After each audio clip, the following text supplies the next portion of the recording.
Hello friends, welcome to my channel Noatak Videos, and in this video we will understand and learn how we can enable the BitLocker on Windows 10 machine.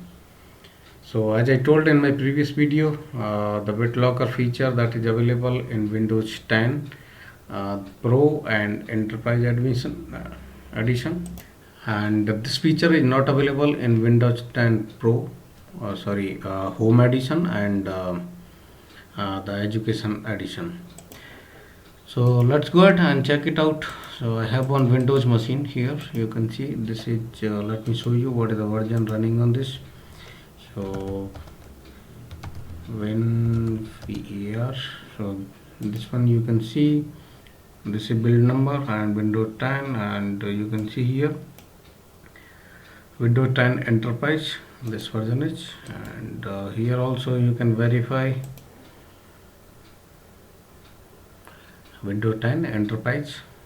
The only difference in Windows 10 Pro and Enterprise related to this feature, that is you have to do some additional configuration on Windows 10 Pro. Once you enable the BitLocker, you have to manually enable the BitLocker on this. But Enterprise, that is not required. So let's go ahead and check it out. So let's open the task manager, the control panel, and here you would see BitLocker drive encryption. So this is BitLocker drive encryption, and I only have one drive available in this virtual machine. You can see here this is C drive only, and as per the guidelines to install and enable the BitLocker, you have to have two drives available, but that's okay. And here you can see the TPM administration, because TPM is required in this. You can see here I have this one enabled in BIOS, and later on to enable this feature, after enabling this feature, I have to turn off this from the BIOS also. Okay, so let me try it.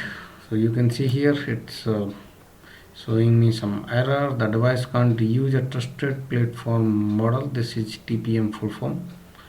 Your administrator must set the allow BitLocker without a compatible TPM.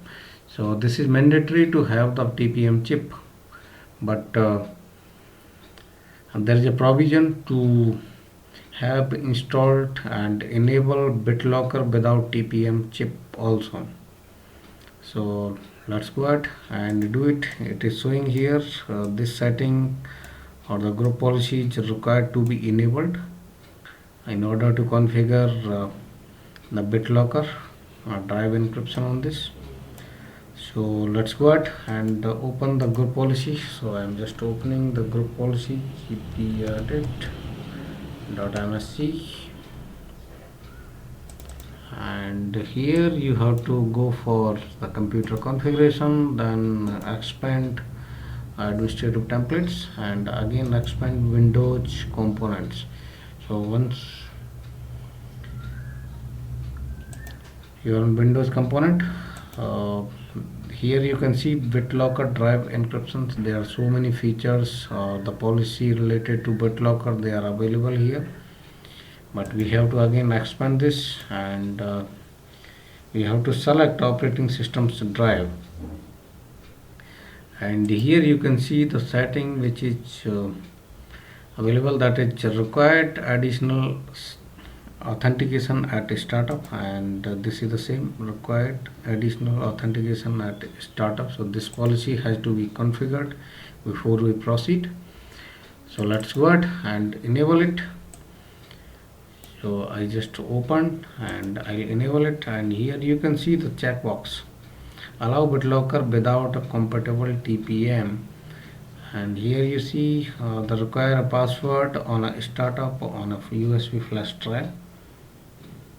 Okay, so the key has to be saved on USB flash drive, and there are some different mechanism to store the keys, and this one I already discussed in my previous video what and all is available, where we can save the key and whenever required, so we can get the key and decrypt the drives or unlock the computer.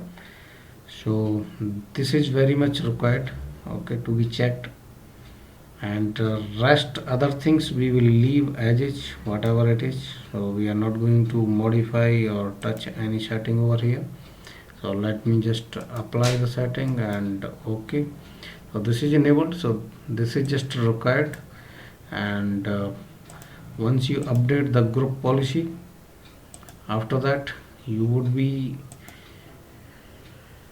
in the position to enable the BitLocker, and it will prompt to save the key. So you can use your flash drive or you can use your drive to store that, and after reboot you would see that it will be prompt, the operating system will prompt to input the password which you have given while you are configuring the BitLocker. But I am not configuring it now because I enable the same thing through group policy in the next video. So that's it in this video, and in the next video I'll let you know how we can enable the BitLocker through group policy. So that's it in this demonstration, and in the next video we will understand through the group policy the same process. Thanks for watching.